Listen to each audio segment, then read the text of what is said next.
Assalamualaikum warahmatullahi wabarakatuh, dan terima kasih kepada moderator. Oke, sebelumnya kita sudah sama-sama tahu ya bahwa kemarin itu ada sedikit kendala teknis. Nah, mungkin di sini saya akan bahas dari poin yang sempat terputus kemarin. Nah, mungkin dari tipe data aja ya, teman-teman. Jadi untuk teman-teman yang kemarin sudah bergabung, mungkin sudah sedikit mengetahui mengapa kita menggunakan Python untuk data science, dan apa itu Python, siapa yang menciptakannya, dan lain sebagainya. Mungkin kita masuk ke basic dari Python-nya.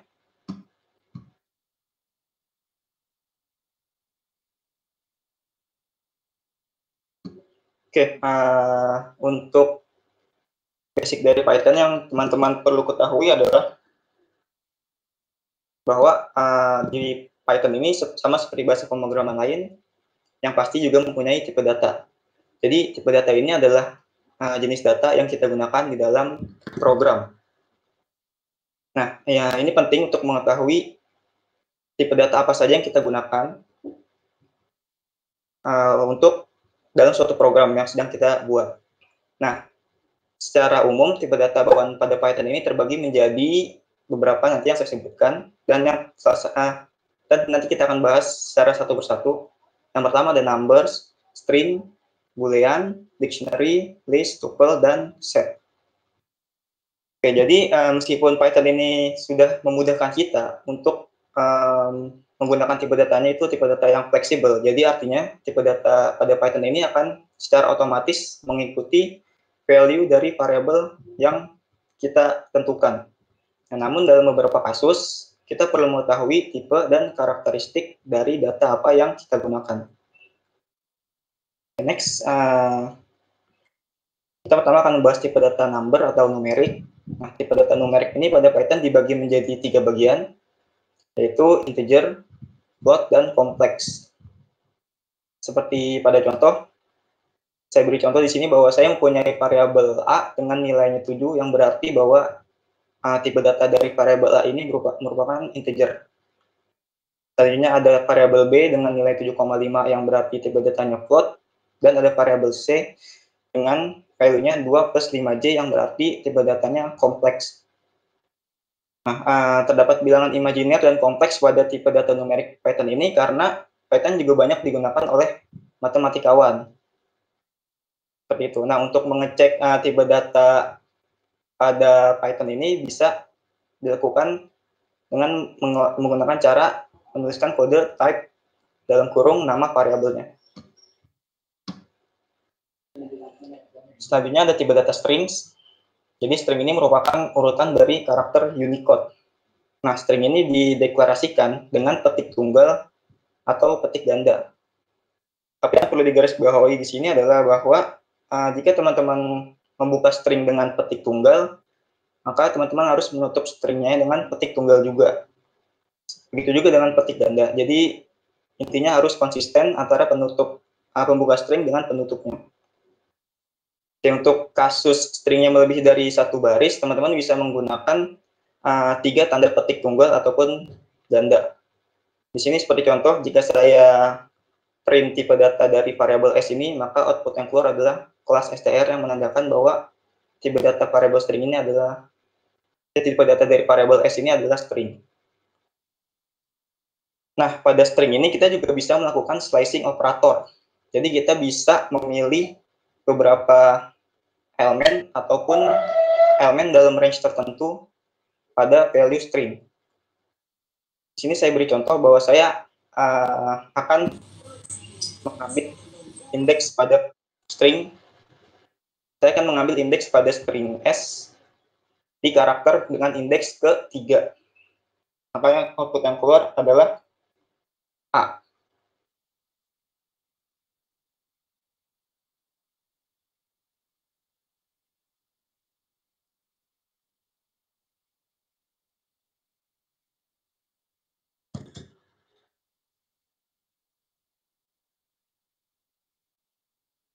Oke, maaf. Ini gambarnya sempat nggak gerak. Oke, lanjut. Saya ulang. Jadi Jika saya mempunyai, ini contohnya saya mempunyai variabel S, variabel string S dengan value-nya karakter bertuliskan data science. Nah, jika kita ingin mengakses atau mengambil elemen dari string ini berdasarkan indeksnya, kita bisa menuliskan dengan cara tuliskan variabel stringnya, kurung siku, indeks keberapa. Ini saya kasih contoh bahwa saya akan mengambil indeks ketiga, maka yang keluar adalah karakter A. Seperti yang tadi bilang juga, kita bisa mengambil elemen pada indeks range tertentu. Cara penulisannya adalah kita tuliskan dulu variabel stringnya, lalu kita akan mengambil indeks mulai dari indeks keberapa sampai indeks keberapa. Di sini saya beri contoh bahwa saya akan mengambil indeks ke-5 sampai indeks ke-11. Jadi indeks terakhirnya, indeks ke-nya ini itu 12 min 1, jadi 11. Ataupun output yang keluar adalah karakter science. Nah, karena dalam string ini, satu string ini bersifat mutable. Artinya satu string ini mungkin berubah, namun elemennya ini immutable. Elemennya nggak mungkin berubah. Jadi sini saya beri contoh bahwa saya akan mengupdate, saya mau mengupdate variabel string S ini pada indeks 4 dengan elemen Z. Maka saya akan mendapatkan error. Karena yang tadi saya bilang bahwa elemen dari string ini bersifat immutable, jadi nggak bisa berubah. Next, selanjutnya ada tipe data boolean. Tipe data boolean merupakan turunan dari bilangan bulat atau integer yang hanya punya dua nilai konstanta, yaitu true dan false. Ada beberapa operator pada tipe data boolean ini, diantaranya ada boolean not, boolean and, dan boolean or. Nah, mungkin pasti ya, beberapa dari teman-teman ini udah belajar gerbang logika di matematik kan. Nah, ini fungsinya sama dengan gerbang logika pada matematik.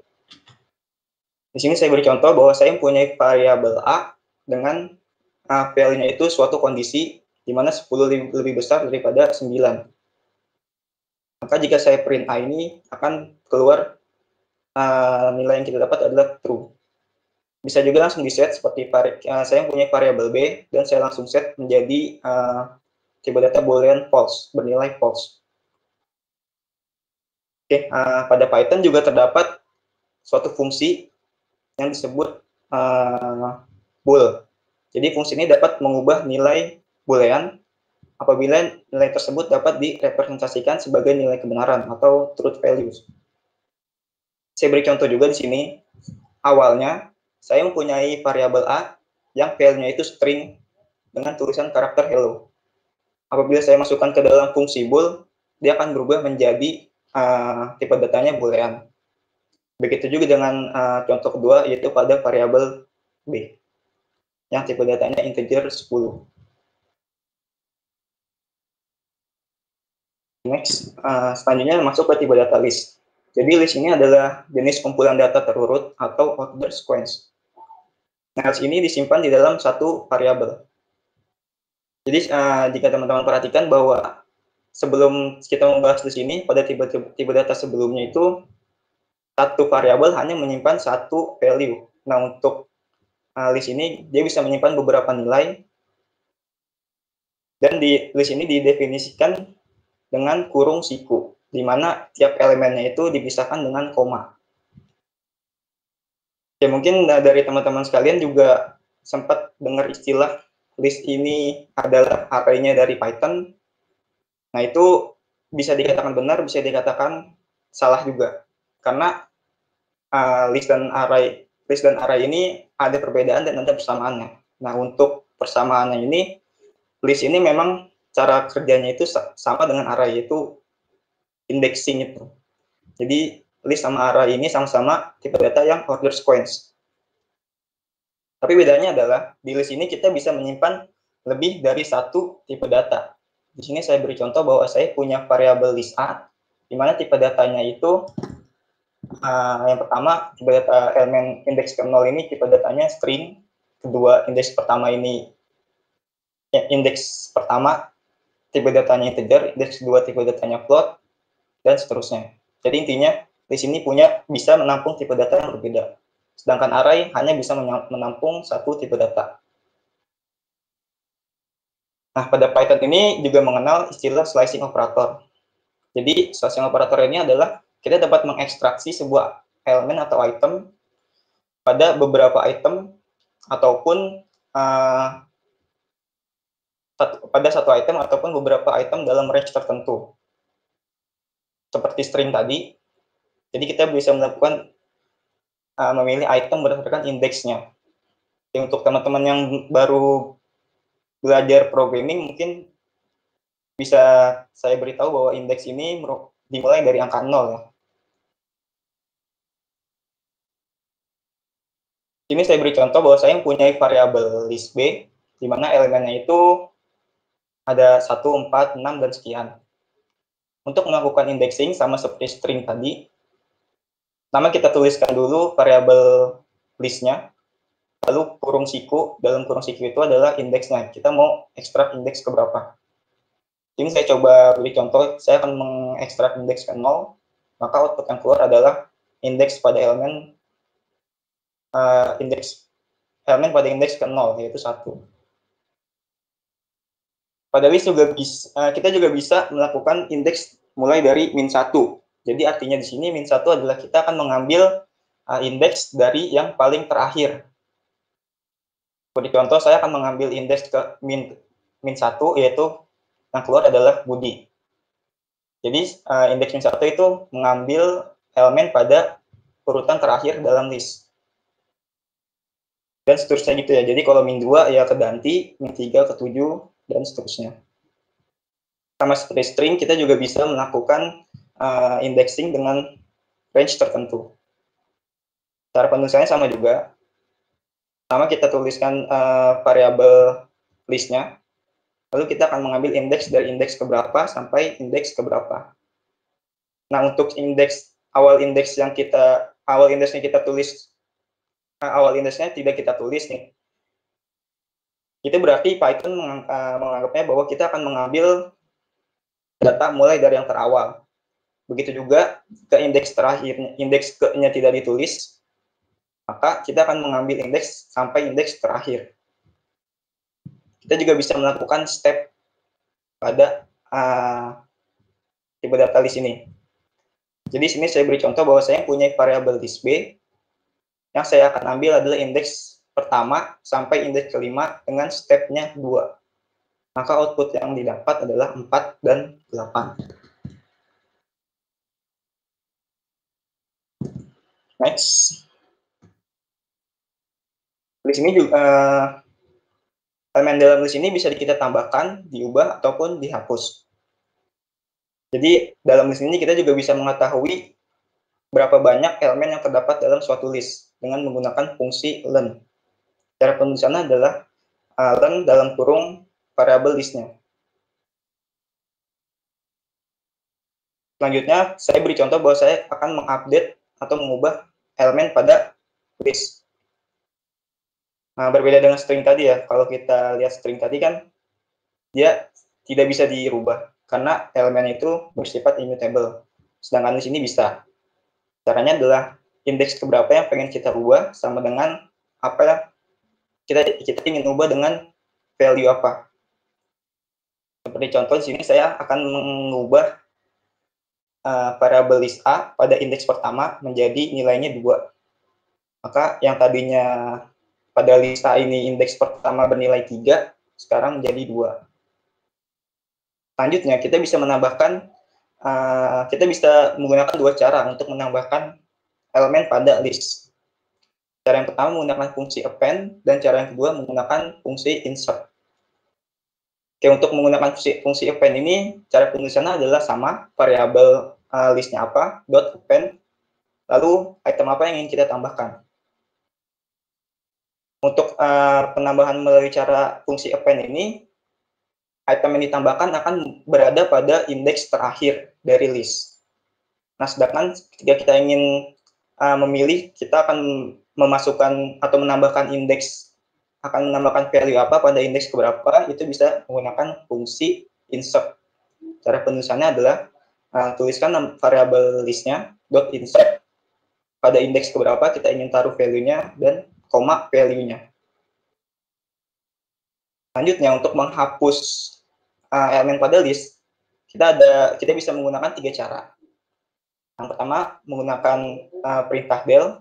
Itu cara penulisannya adalah del variabel list-nya apa, lalu indeks keberapa yang ingin kita hapus. Sini saya akan menghapus indeks terakhir, yaitu 4. Nah, cara kedua, kita bisa menggunakan fungsi remove. Nah, untuk fungsi remove ini, yang kita tuliskan adalah value-nya, bukan indeksnya lagi. Jadi, cara penulisannya adalah variable list-nya apa, dot remove, dalam kurung, nama itemnya.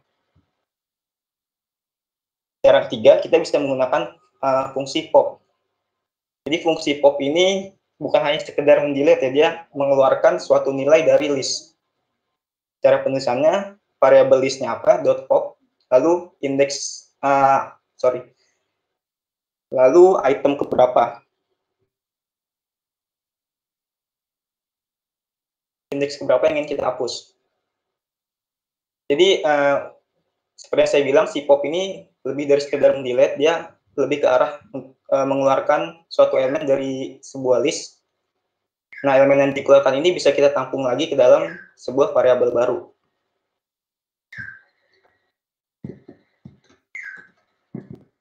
Kita masuk ke tipe data tuple. Jadi, tuple adalah jenis data dari list yang tidak dapat ditambah, diubah, maupun dihapus elemennya. Oke, umumnya tuple ini digunakan untuk data yang bersifat sekali tulis. Jadi, tuple ini dieksekusinya lebih cepat daripada list. Oke, mungkin teman-teman bisa sesuaikan aja tipe datanya. Jadi kan tuple ini sama dengan list, bedanya hanya tuple tidak bisa ditambah, diubah, maupun dihapus elemennya. Tapi keuntungannya adalah tuple ini bisa dieksekusi lebih cepat dari list. Itu di sini saya coba beri contoh bahwa saya mempunyai tipe data tuple dengan variabelnya warna, dan warna ini menyimpan elemen merah, kuning, hijau, dan biru. Sama seperti list, kita bisa melakukan operator slicing,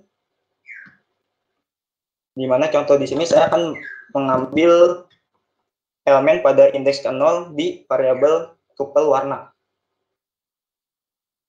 Yang keluar adalah merah, dan seterusnya. Nah, karena tuple ini tidak bisa diubah, ditambah, maupun dihapus elemennya, jadi dia nggak, sini saya coba beri contoh bahwa saya akan mengupdate variabel tuple warna pada indeks ke-1 dengan value-nya jingga, maka saya akan mendapatkan error bahwa tuple ini, tuple object does not support item assignment. Jadi emang tuple nggak bisa diubah, ditambah, maupun dihapus elemennya. Tuple ini didefinisikan dengan ini ya. Kalau tadi kan list dengan kurung siku, kalau tuple ini dengan kurung biasa, dan elemennya itu dipisahkan dengan koma juga tiap elemennya. Oke, masuk ke tipe dataset. Jadi set adalah kumpulan item yang bersifat unik dan tanpa urutan. Jadi dia unordered sequence. Nah, pada set ini kita dapat melakukan union, intersection, sekaligus otomatis melakukan penghapusan data duplikat. Nah, set ini dapat menjalankan operasi matematika dalam teori himpunan. Saya beri contoh bahwa sini saya mempunyai variabel list bulat yang elemennya ada 1, 2, 3, dan seterusnya. Jika diperhatikan sini bahwa ada beberapa elemen yang sama. Kita bisa mengkonversi tipe data list ini menjadi tipe data set. Cara penulisannya adalah tampung ke dalam sebuah variabel. Sini saya menggunakan nama variabel himpunan sama dengan set. Lalu dalam kurung variabel listnya apa? Jika dilihat sini yang tadinya kita punya suatu variabel bertipe data list, sekarang menjadi tipe data set dengan tidak ada lagi elemen yang sama. Tipe data set ini didefinisikan dengan kurung kurawal dan tiap elemennya juga dipisahkan dengan koma. Ya, seperti yang tadi saya bilang di awal bahwa tipe data set ini dapat menjalankan operasi matematik dalam teori himpunan. Saya beri contoh di sini, saya mempunyai 2 variabel set. Yang pertama ada variabel set ganjil dengan elemennya 1, 3, 5, dan seterusnya. Kedua, tipe data set genap. Saya akan melakukan intersection union dan difference pada kedua tipe dataset ini, dua variabel ini. Cara penulisannya adalah variabel set yang pertama dot intersection dalam kurung variabel set yang kedua. Maka output yang didapat adalah 10 intersection dari kedua set tersebut.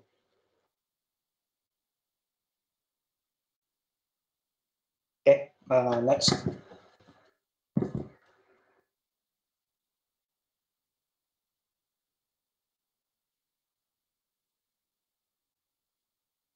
Selanjutnya, kita juga bisa menambahkan ataupun menghapus elemen pada tipe dataset ini.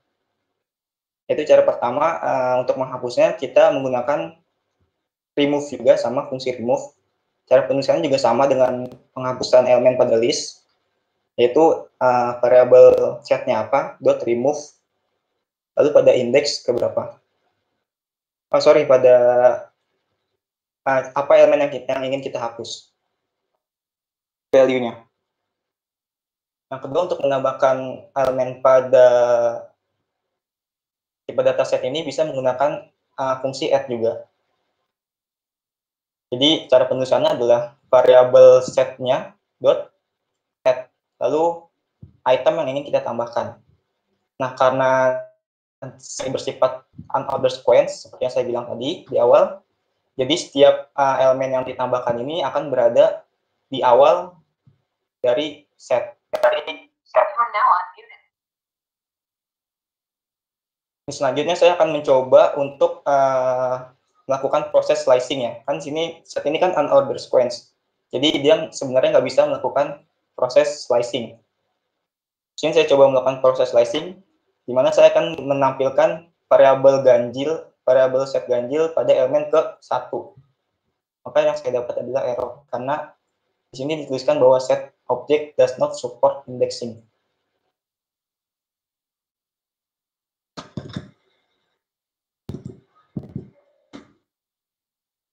Lanjut ke tipe data dictionary.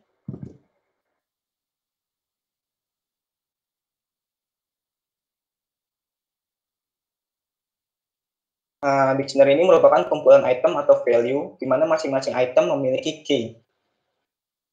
Ya, dictionary ini bersifat unordered sequence juga. Jadi, jika pada tipe data sebelumnya kita mengakses menggunakan indeks, nah, sedangkan pada dictionary ini kita mengakses menggunakan key-nya. Jadi masing-masing elemen mempunyai suatu key. Jadi kita harus tahu key-nya apa untuk mengakses value dari key tersebut. Oke, dictionary ini didefinisikan dengan kurung kerawal juga, di mana tiap elemennya dipisahkan dengan koma. Nah, tiap key dan value-nya itu dipisahkan dengan titik 2. Jadi cara penulisannya key-nya apa, titik 2, value-nya apa, koma, elemen selanjutnya key-nya apa, titik 2, value-nya apa. Di sini juga kita bisa bervariasi untuk tipe data dari si key-nya. Sini saya beri contoh bahwa tipe data key pertama saya adalah kucing. Untuk elemen selanjutnya yang berarti string ya. Nah, untuk elemen selanjutnya key saya mempunyai value 2 yang berarti integer. Jadi bisa tipe data apa aja, nggak masalah untuk key-nya.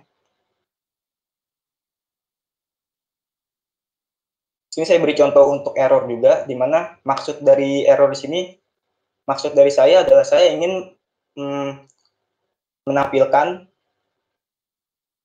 yang saya dapat adalah error, karena si tipe dictionary ini membacanya bahwa saya akan mengakses variabel dictionary D ini dengan key-nya 1, sementara key 1 ini nggak ada. Nah, inilah pentingnya gimana teman-teman harus mengetahui tipe data dan karakteristik serta cara penggunaannya. Mas Alfi, mohon maaf, ini slide-nya freeze, mungkin bisa di stop dulu, kemudian di stop lagi slide-nya. Sampai mana ya slide-nya? Saya sudah sampai dictionary sih, Pak. Oh, dictionary ya yang ini. Oh ya, sesuai ya berarti. Oke. Sesuai ya? Ya, coba di stop lagi, mungkin tadi sempat nge-freeze. Oke Pak, terima kasih Pak. Sambil menunggu ya Bapak Ibu ya, sambil menunggu Mas Alfi sedikit, mohon maaf Mas Alfi, saya ingatkan lagi Bapak Ibu untuk tidak spam di chat ya. Jadi absennya nanti panitia akan kirimkan semua untuk YouTube maupun di apa namanya bisa tampil. Jadi fokus saja untuk materi ya. Oke, silakan Mas Alfi, sudah muncul kembali. Ini dictionary ya slide-nya. Baik, Iya, jadi Pak, tidak ini ya. Oke, baik. Pak sudah terlihat nih? Ya, aman. Udah Pak. Oke, lanjut ya. Lanjut ke pembahasan selanjutnya, output. Nah, ini sebenarnya hanya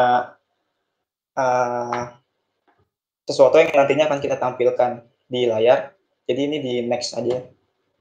Selanjutnya masuk ke karakteristik karakter dan string. Jadi kita bisa membuat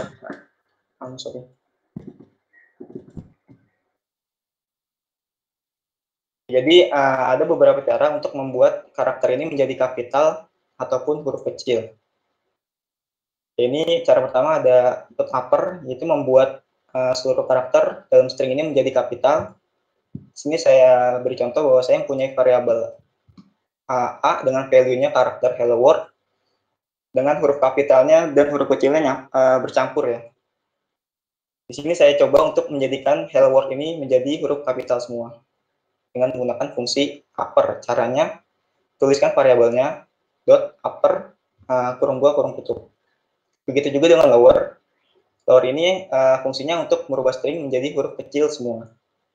Contohnya sama juga cara penulisannya. Tuliskan variabelnya dulu dot lower tutup kurung 2 kurung tutup. Nah, ada beberapa cara juga untuk mengecek karakter pada string.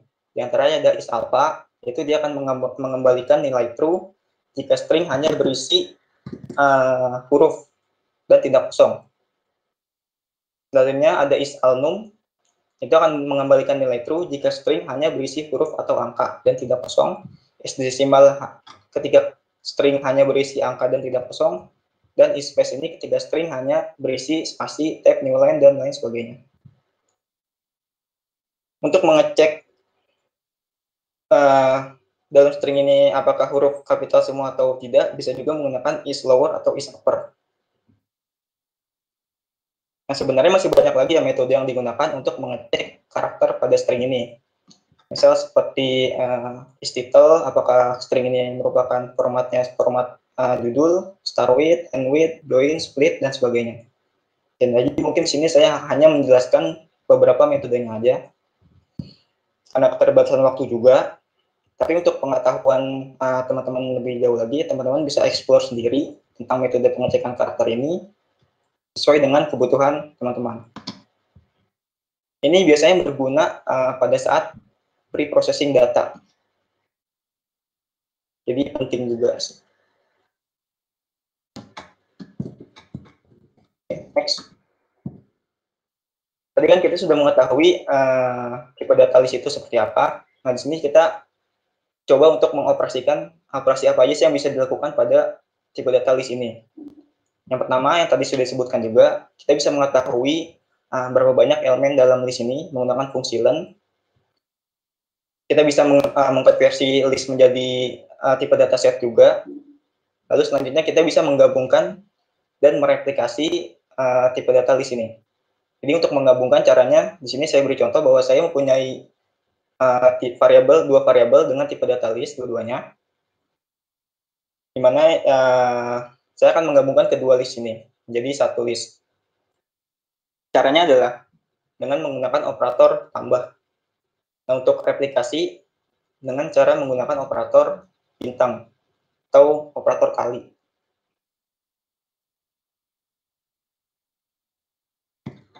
Nah, next. Nah, untuk mengetahui sebuah nilai ini atau objek dalam list ini ada atau tidak, kita bisa menggunakan perintah in atau not in.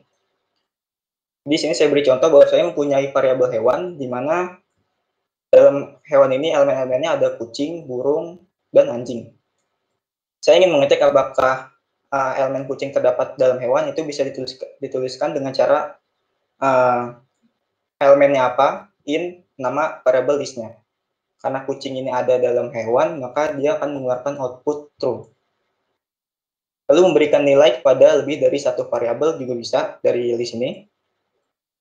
Contohnya lagi, saya mempunyai variabel list hewan, masih list hewan, dengan kucing, burung, dan ular. Nah, di sini saya akan mengambil masing-masing dari elemen dari list, dari variabel list ini, dan saya akan tampung ke dalam elemen baru. Itu bisa juga kita tuliskan dengan cara berapa banyak elemen pada list, lalu masing-masing akan menampung variabel dalam variabel. Yang perlu diperhatikan adalah variabel ini jumlahnya harus sama dengan elemen pada listnya. Karena kalau nggak sama, dia bakal mengeluarkan error. Nah, list juga dapat diurutkan dengan metode sort. Yang perlu digarisbawahi juga bahwa metode sort ini akan mengurutkan list yang hanya memiliki angka saja atau huruf saja. Jadi kalau angka, metode sort ini dimulai dari yang terkecil, sedangkan huruf dari abjadnya. Untuk list yang mempunyai elemen keduanya ini, untuk list yang mempunyai tipe data berupa angka atau integer dan lain sebagainya, dan string ini nggak bisa diurutkan. Akan mengeluarkan error.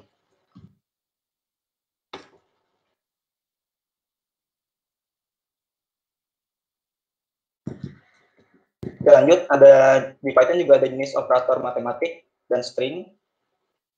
Sama, yaitu operator matematik itu dengan tambah, kurang dengan strip, perkalian dengan bintang, angkat dengan bintangnya 2 kali, pembagian dengan slice, dan modulo atau sisa bagi dengan persen.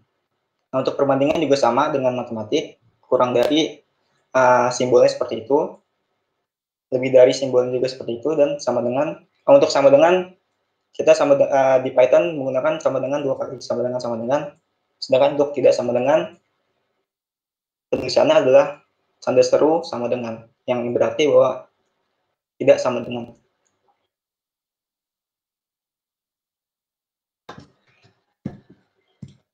Masuk ke percabangan, yang pertama kita akan membahas if.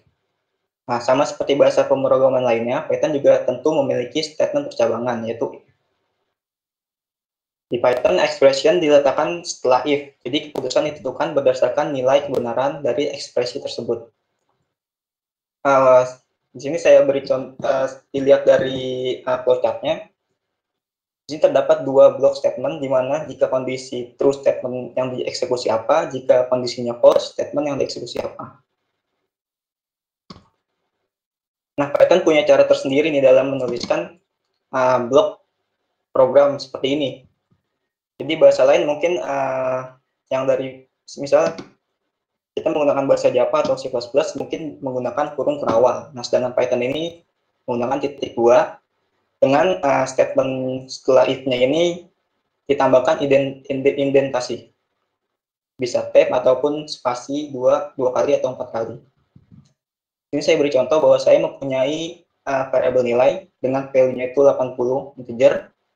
Saya berikan suatu kondisi, jika nilai ini lebih besar dari 80, maka dia akan mengeksekusi kode pada blok kode pada di if ini, dalam if. Jika nilainya tidak terpenuhi, maka tidak ada yang dieksekusi. Nah, kita juga bisa menambahkan statement else yang dapat kita kombinasikan dengan if statement. Jadi, else ini akan dieksekusi ketika sudah tidak ada lagi kondisi yang terpenuhi. Ya, mungkin saya beri contoh di sini bahwa saya mempunyai variabel nilai dengan value-nya 70 integer. Saya beri suatu kondisi di mana nilai lebih besar sama dengan 80. Maka jika kondisi ini benar, dia akan mengeksekusi kode print lulus. Jika dia kondisinya tidak terpenuhi, maka dia akan mengeksekusi statement dari si else. Jadi itu fungsi else.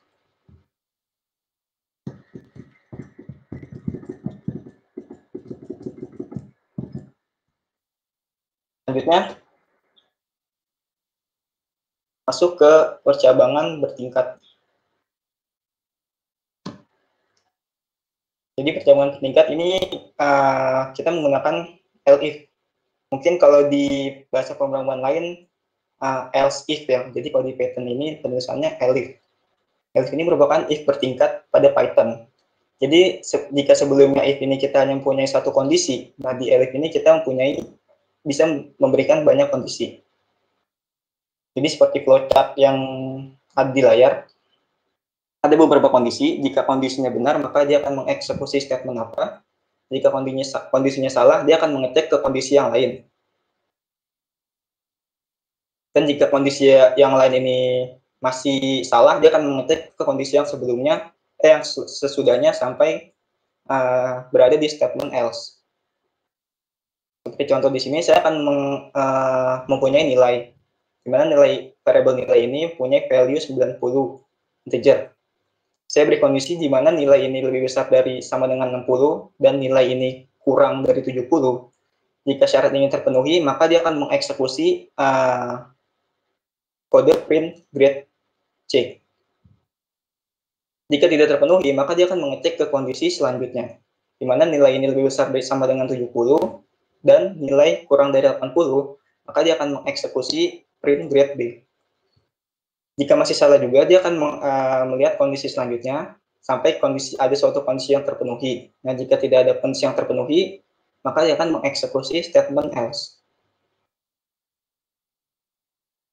Lanjut ke perulangan for. Nah, jadi sama halnya ya dengan bahasa pemrograman lain, tentunya Python juga mempunyai perulangan for. Nah, namun perulangan for ini pada Python sedikit istimewa gitu. Jadi perulangan for ini tidak hanya perulangan dengan jumlah terbatas, melainkan lebih ke fungsi yang dapat melakukan perulangan pada setiap jenis variabel yang merupakan variabel tipe data order sequence, seperti list, string, tuple, dan lain sebagainya. Jadi di sini saya beri contoh bahwa saya mempunyai variabel bertipe data string dengan nama char, yang value-nya itu karakter tertuliskan bisa .ai. Saya akan melooping semua karakter dari semua elemen dari variabel string ini dengan cara menuliskan for i in char, yang berarti bahwa saya akan melooping sebanyak elemen yang terdapat pada variabel char. Outputnya bisa dilihat sini, bisa bisa.ai. Sama juga seperti string, kita bisa melooping elemen pada variabel list. Saya beri contoh juga di sini bahwa saya mempunyai variabel list bernama hewan dengan elemennya ada kucing, burung, dan ular. Saya akan melooping semua elemen pada variabel hewan ini. Penulisan kodenya sama juga, to for i in nama variabel listnya.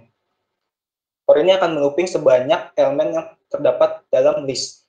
Atau juga kita bisa juga menggunakan indexing, perulangannya by index dengan cara memanfaatkan fungsi learn. Jadi for ini akan diulang sampai sebanyak elemen dalam list juga, cuman berdasarkan indeksnya.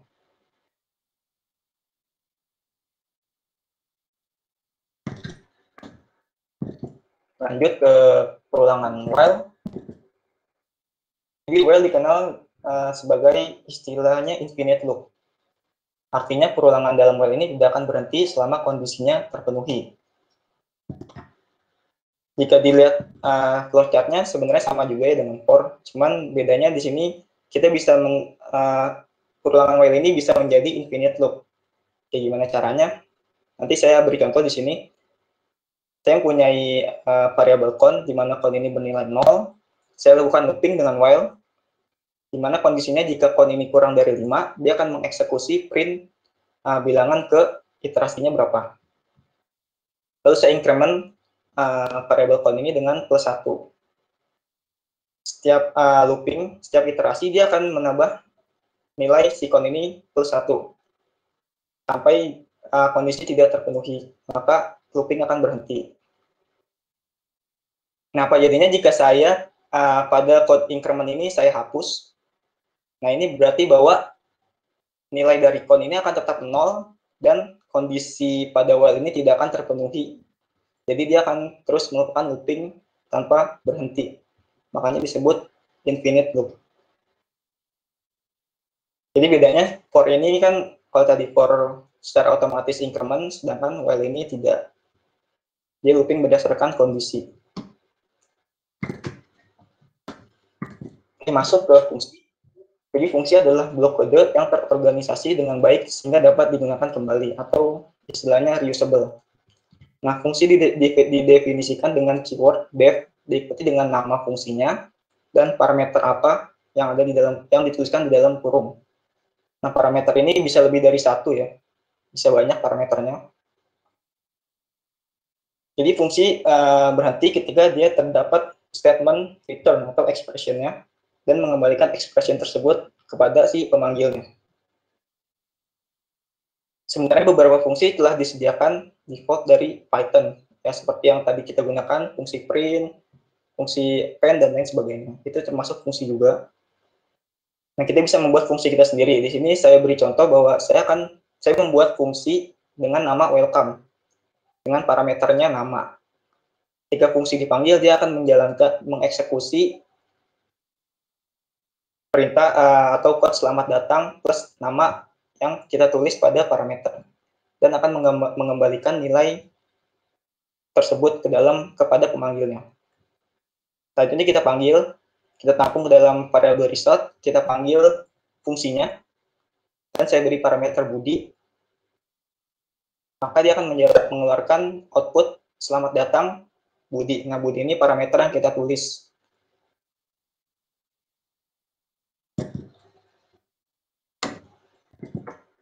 Oke, lanjut ke modul. Jadi modul Python ini adalah berkas teks berekstensi.py yang berisikan kode Python yang dapat dipanggil dan digunakan kembali. Nah, untuk memanggil modul atau library ini bisa menggunakan perintah import. Jadi caranya import nama modul atau library-nya. Kita juga bisa mengaliaskan library tersebut dengan tujuan untuk memudahkan kita saat melakukan program atau membuat program dengan fungsi S. Kalau di sini saya beri contoh bahwa kita ada code yang bertuliskan from OS import listdir. Ini artinya si listdir ini berada pada direktori OS. Gitu. Ini bisa juga teman-teman buat modul sendiri dan cara panggilnya pun sama. Gitu. Oke, selanjutnya kita masuk ke contoh kasus pada data science-nya. Di sini kasus pertama adalah visualisasi data. Dataset yang kita gunakan adalah data COVID-19 atau COVID-19. Yang saya ambil datanya ini pada saya download datanya sekitar bulan Maret. Jadi mungkin datanya ini nggak akurat ya. Tapi yang poin di sini adalah saya akan menunjukkan bagaimana cara memvisualisasi data dengan menggunakan Python. Oke, pertama saya menggunakan Google Colab di sini. Nah, untuk teman-teman sekalian belajar aja, untuk yang mau menggunakan Google Colab, jadi dataset ini kita simpan dalam Google Drive. Nah, untuk dapat mengakses datanya ke dalam Google Colab, kita harus menghubungkan Google Colab dan Google Drive. Jadi caranya dengan menuliskan perintah ini from Google Colab import drive drive.mount lalu dalam kurung content/drive.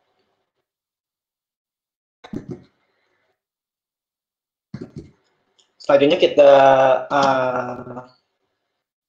import semua library yang dibutuhkan. Di sini saya import NumPy, saya aliaskan sebagai np, pandas saya aliaskan sebagai pd, dan matplotlib saya aliaskan sebagai plt untuk visualisasinya nanti. Pertama yang harus kita lakukan adalah kita membaca datasetnya. Jadi membaca dataset ini kita menggunakan library pandas. Di pandas merupakan library Python yang digunakan untuk analisis data. Nah, salah satu fitur yang ada pada pandas adalah fitur data frame. Jadi data frame adalah data yang terdiri dari baris dan kolom. Cara bacanya adalah, cara untuk membaca dataset adalah kita tampung dalam satu variabel. Di sini saya menggunakan variabel dengan nama dataset. Lalu saya tulis library-nya yang tadi saya jelaskan, pandas sebagai pd.read.csv. Karena kebetulan dataset yang kita gunakan formatnya itu CSV. Tuliskan direktorinya sampai ke file dari datasetnya. Nah, untuk mengecek apakah dataset kita berhasil terbaca atau enggak, kita bisa menggunakan fungsi .head. Jadi kalau dataset kita terbaca, dia akan menampilkan 5 data teratas dari dataset kita. Tadinya berarti di sini dataset kita sudah kita tampung ke dalam variabel dataset ya. Jadi teman-teman nggak bingung lagi nih. Kita bisa juga dataset mengecek baris dan kolom dari dataset dengan menggunakan shift. Ini berarti bahwa kita mempunyai 10.350 baris dengan 8 kolom. Kita juga bisa mengetahui info yang terdapat dalam dataset kita. Di antaranya ada info kolom, nama kolomnya apa, lalu ada juga tipe datanya apa aja, dan lain sebagainya. Nah, selanjutnya kita harus mengecek juga nih apakah dataset kita terdapat missing value atau enggak. Karena kalau terdapat missing value kan ini berarti menjadi data yang noise ya, atau terdapat gangguan pada data tersebut. Nah, ini kita harus proses juga terhadap missing value ini. Ada beberapa cara memproses missing value-nya. Nah, mungkin teman-teman bisa explore sendiri nanti karena keterbatasan waktu juga. Di sini kebetulan data yang kita gunakan adalah data yang kita gunakan tidak terdapat missing value. Jadi bisa langsung di next saja. Dataset.isNull ini bisa juga digunakan untuk menampilkan sel-sel yang mengecek sel-sel yang kosong. Jadi kalau ada sel yang kosong, dia akan bertuliskan true. Kita juga bisa mendeskripsikan dataset kita. Sini adapun deskripsinya ada count-nya, main-nya, min atau maksimalnya, dan lain sebagainya. Masuk ke dalam case-nya. Sama seperti di awal tadi, di awal kita harus membaca datasetnya. Lalu cek apakah dataset tersebut berhasil terbaca atau tidak dengan fungsi .head.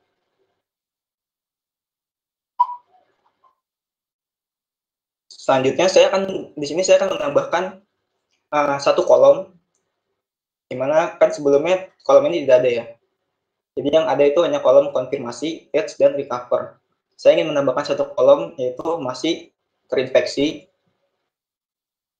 di mana nilai dari masih terinfeksi ini didapat dari nilai dari konfirmasi dikurang nilai kematian dikurang nilai recover. Nah, dalam dataset kita juga terdapat pada kolom country atau region ini terdapat dua value, mainland Cina dan Cina. Di sini saya mencoba untuk menyatukan keduanya. Jadi mainland Cina saya replace menjadi Cina. Jadi tidak ada lagi mainland Cina ya. Kita satukan karena sama-sama Cina. Masuk ke tahap pre-processing.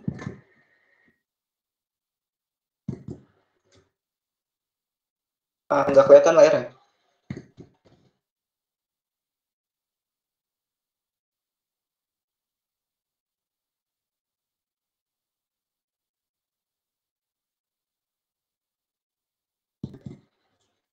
Oke, masuk ke tahap pre-processing.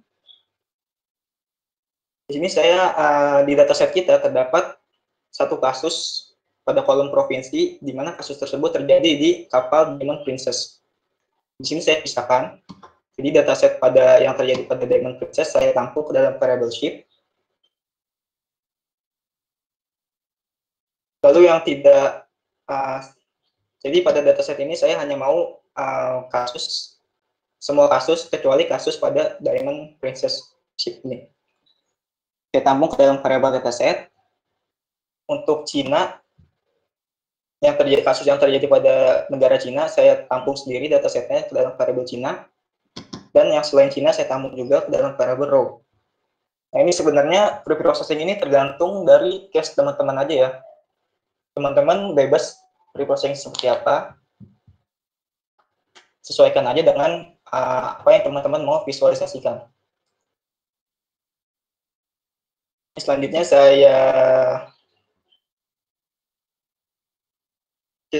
di sini saya tampung dataset dengan tanggal terakhir dari dataset di sini juga dan di selain sini juga. Di sini saya coba gabungkan dari dataset yang udah ini, dataset terakhir, tanggal terakhir ini, saya kelompokkan berdasarkan negaranya, yaitu yang terkonfirmasi, yang mati, yang sembuh, dan yang masih terinfeksi di jumlah dan di reset indeksnya. Masuk ke kasus terbanyak di tiap negara. Di sini saya ingin mengetahui negara mana sih yang mempunyai kasus terbanyak. Di sini saya panggil dataset, saya kelompokkan berdasarkan negaranya. Terus saya jumlahkan semua kolomnya. Kolom terkonfirmasi saya jumlahkan, kolom data saya jumlahkan. Di sini kita dapat insight bahwa negara terbanyak, kasus terbanyak adalah Cina. Bisa dilihat, sini kasus terbanyak adalah Cina. Dan diberi warna merah untuk kasus terbanyak. Masuk ke jumlah kasus terakhir pada data. Jadi jumlah kasus pada tanggal terakhir ya. Sini maksudnya. Sama, saya pilih datasetnya, lalu saya kelompokkan berdasarkan tanggalnya. Di sini tanggalnya berarti tanggal terakhir. Karena di sini saya melakukan ascending atau descending. Ascendingnya saya beri nilai false. Saya jumlah setiap kolom konfirmasi saya jumlah. Kolom kematian, kolom sembuh, kolom masih terinfeksi saya jumlah semua. Dan menampilkan pada kolom pertama aja. Pada baris pertama aja. Sini saya dapat insight bahwa yang terkonfirmasi ada sekitar sekian, kematian sekian, recover sekian, dan seterusnya. Ada juga kasus negara tanpa kasus pulih. Atau tambah kasus sembuh. Di sini saya pilih juga dataset yang sudah saya pre-processing tadi. Itu dataset dengan tanggal terakhir, di mana jika nilai pada kolom recover bernilai 0, saya tampung ke dalam variabel temp. Lalu saya jabarkan masing-masing kolomnya. Ini saya pilih kolom negara, konfirmasi, kematian, dan sembuhnya. Saya sorting dengan sorting descending. Lalu saya akan mendapatkan insight bahwa negara dengan kasus konfirmasi terbanyak dan kasus recover-nya 0, ini ada pada negara Belanda. Dan seterusnya.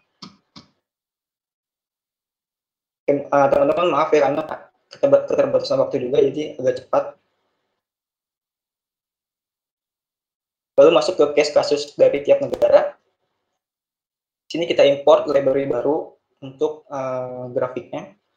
Ada library yang digunakan ada plot9 di semua library-nya, plotly.express, dan volume. Ini saya tampilkan.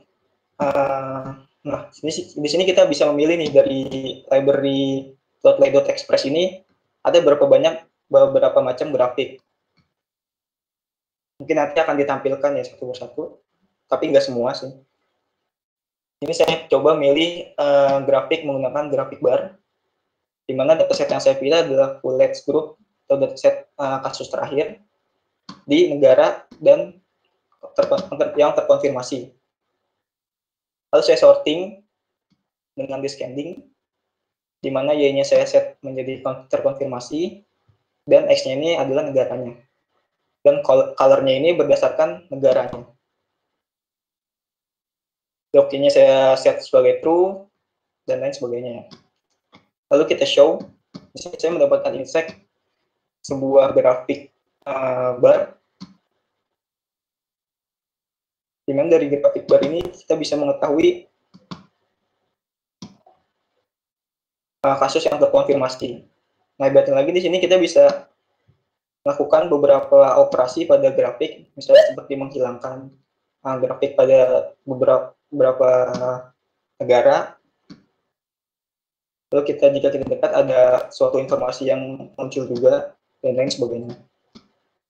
Sama untuk kasus yang kematian, bedanya di sini yang kita pilih kan tadi kasus terkonfirmasi, ada kolom konfirmasi, sekarang pada kolom kematian.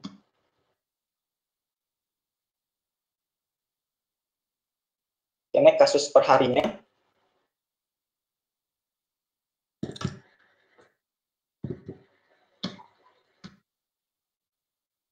Sama, kita pilih dulu dataset yang sudah kita pre-processing. Jadi sini memilih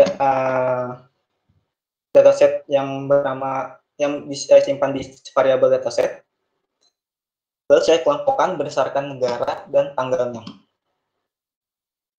Saya jumlahkan semua kolom konfirmasi, semua kolom date, dan semua kolom recover. Reset indeksnya. Terus saya tampilkan lagi menggunakan grafik bar juga. Ini ada beberapa parameter, nanti teman-teman lihat aja dokumentasinya. Lalu saya akan mendapatkan sebuah insight kasus per tanggalnya atau per harinya.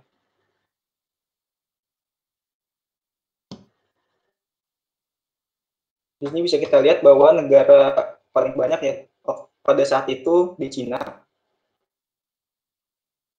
Makin sini negara lain juga semakin banyak ya. Jadi insight yang kita dapat tuh benar-benar bagus banget. Lalu ada jumlah pemulihan dan kematian sepanjang waktu. Jadi ada kasus sembuh dan kasus kematian sama. Di sini kita pilih juga dataset yang kita mau tampilkan. Saya kelompokkan berdasarkan tanggalnya, lalu saya jumlah. Nah, ini untuk penambahan aja sih ketika pointer kita berada pada region tertentu dalam grafik, ini akan menampilkan informasi ini. Jika dilihat grafiknya, seperti ini, kita mendapatkan informasi bahwa kasus kematian dari 100 kasus terkonfirmasi, kasus sembuh dari 100 kasus terkonfirmasi, dan kasus sembuh dari 1 kasus kematian. Nah, sini lebih hebatnya lagi, kita bisa menampilkan sebuah grafik kayak berbentuk map gitu, menggunakan library volume. Kita pilih grafiknya atau visualisasinya. Di sini visualisasi mapnya. Lalu set lokasinya. Set beberapa parameter yang ada yang harus diisi pada visualisasi map ini.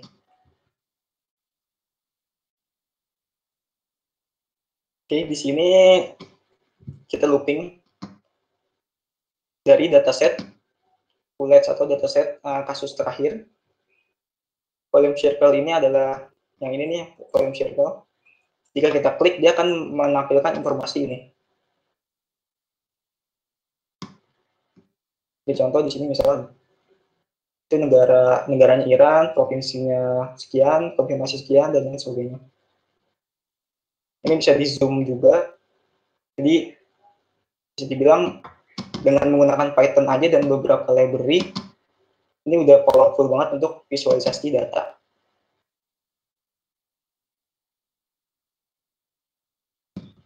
Kita juga bisa menampilkan dengan visualisasi choropleth ini, sama di tiap visualisasi yang kita pilih pasti ada parameter yang harus diisi. Nah, itu untuk parameternya teman-teman bisa explore sendiri tergantung dari grafik apa atau visualisasi apa yang teman-teman gunakan. Itu ada sih di dokumentasi dari library-nya. Dicek aja. Sini saya mau menampilkan negara dengan kasus terkonfirmasinya.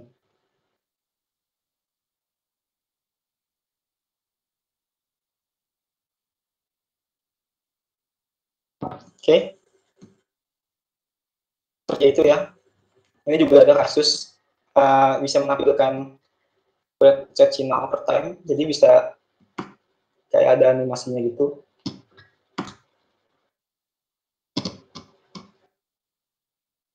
Saya contoh.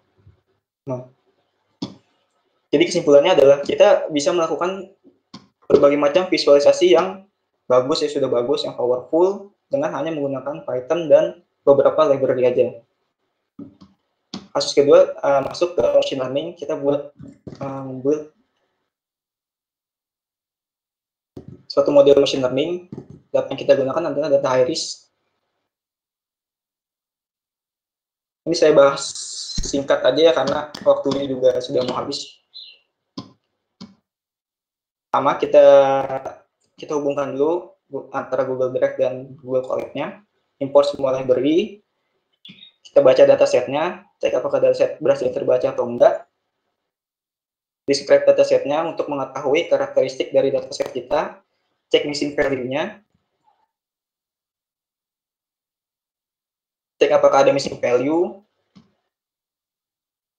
dan lain sebagainya. Nah, di sini berguna nih yang tadi kita bahas, yaitu cara menghapus list dengan menggunakan perintah pop. Di sini juga ada pop. Ini kan kalau kita lihat di dataset kita ada kolom spesies. Nah, kolom spesies ini kita ingin menjadikan sebagai label dari hasil dari prediksi value yang kita keluarkan dari dataset, kita simpan dalam variabel y, dan x ini berarti tinggal fitur-fiturnya aja. Jadi kita bagi dalam data trend dan data test, di mana kita set data testnya ini 30% dan data trendnya ini 70% dengan random setnya 42. Ini model yang saya gunakan adalah satu model aja, decision tree. Sini teman-teman bisa lihat ya bahwa kita membuat model machine learning aja cuman 3 baris. Pertama kita import dari sklearn, lalu import modelnya apa, masukkan tampung ke dalam variabel model, lalu kita training. Training fiturnya apa, terus labelnya apa. Lalu kita melakukan predict pada data yang pada model yang kita latih dengan data baru, yaitu data uji atau data validasi yang kita tampung dalam variabel xtest tadi. Di sini kita bisa lihat bahwa akurasi model kita itu 100%, yang berarti sempurna ya. Untuk confusion matrixnya pun tidak ada model yang salah menebak antar kelasnya pada tiap data. Nah, kenapa begitu? Mungkin aja ada beberapa faktor, bisa jadi karena datanya bagus, ini proporsi pembagian datanya juga seimbang, dan lain sebagainya.